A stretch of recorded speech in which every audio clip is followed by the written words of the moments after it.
بسم الله الرحمن الرحيم ومن يرغب او څوک دی چې مخواړوي عن ملت ابراهیم د دین د ابراهیم علیه السلام نا الا مگر سوا د هغه چانا صفه نفسه چې کوم عقل کړوي خپل ځان ولقد اصطفيناه يقينا ورکړیو منګه هغه لرا په دنیا په دنیا کې وانه او بشکا هغه بوي في الاخره په اخرت کې لمن الصالحين د نیکانو اذ قال له كنا چويل له هغتا ربه رب خپل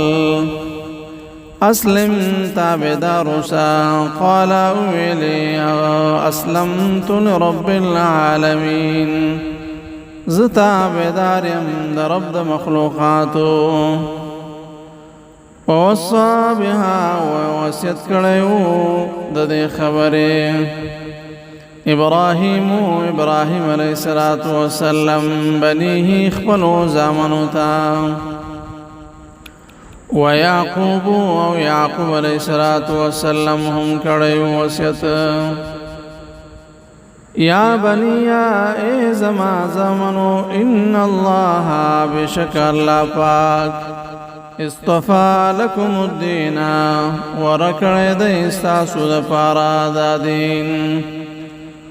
فلا تموتن پس ممری تاسو الا مگر وانتم مسلمون فدا سے حال کے چی تاسو مسلمانان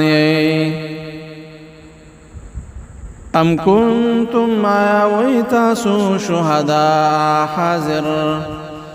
اذا حضر کل چراغی یعقوب الموت یعقوب علیہ السلام تمرگ اذ قال كنچوي لها لبنيه خپلو زامنو تا ما تعبدونا چې د څه عبادت وکوي تاسو من بعد زمان رستو قالوا ویلیا غوی نعبدو من با عبادت کو الهک استاد معبود وإله آبائك او د معبود پلار نکستا إبراهيم وإسماعيل وإسحاق إبراهيم عليه الصلاة والسلام إسماعيل عليه الصلاة والسلام او إسحاق عليه الصلاة والسلام دي إله واحدا معبودك يو ونحن او منچيو له خاص هغتا مسلمون تابداری کونکیو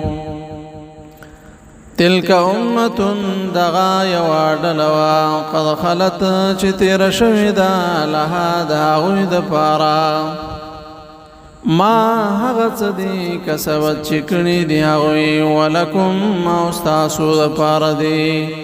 ما هغت کسبتم چکنی دی تاسو ولا تسألون او تاسو نبا پختنا ونکلنشی عما دها تبارکی کانو یعملون چاوی بکول